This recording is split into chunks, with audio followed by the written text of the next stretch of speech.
אהלן חברים, טוב, אז עכשיו אנחנו הולכים לעשות בעצם סרטון על המוזיקליות, מה שדיברנו, על בעצם איזה כלים יש לנו בשירים, שירי בצ'אט המסורתיים. שוב, מדובר על לרוב, היום כבר יש לנו כל מיני שינויים וחידושים והרבה מאוד מאוד כלים, קצת שונים, וכמובן אני חייב לשתף אתכם, זאת נישה, חיים שלי קטנה, מתוקה, תמיד שאני אוהבת ככה היא באה ומצטרפת אליי, הדבר הכי חמוד בעולם, אין דברים כאלו.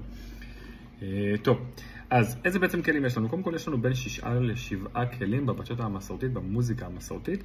כמובן זה גם לא מחייב, זה פחות או יותר המנעד של הכמות כלים. ואיזה כלים יש לנו? אז אחד יש לנו את הבונגוס. אוקיי, הבונגוס הוא בעצם הכלי היותר מרכזי, לרוב אנחנו שומעים אותו, לרוב אנחנו גם רוקדים עליו. בנוסף לבונגוס יש לנו את הגווירה. גווירה בדרך כלל כלי מלווה למוזיקה, אנחנו עושים עליו כל מיני אלמנטים מוזיקליים.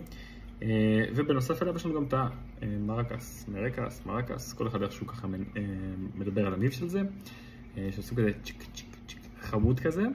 בנוסף לזה יש לנו סוגים של גיטרות. אוקיי, בינתיים אנחנו על 3. יש לנו גיטרה שהיא גיטרה ראשית, גיטרה שהיא גיטרה משנית, זאת אומרת אחת שיותר בולטת ואחת שמלווה אותה, וגיטרה שהיא גיטרה בס.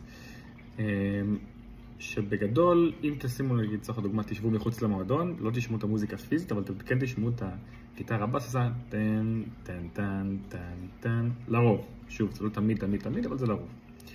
וכלי השביעי שלנו בעצם הזמר, שהוא גם סוג של כלי שגם עליו אנחנו רוקדים מדי פעם. אז אלו פחות או יותר בין 6 ל7 כלים, כי לא תמיד יש לנו כל סוגי הגיטרות, או את כל בעצם הכלים שדיברנו עליהם. וזה הכל חברים, תהנו, וואו!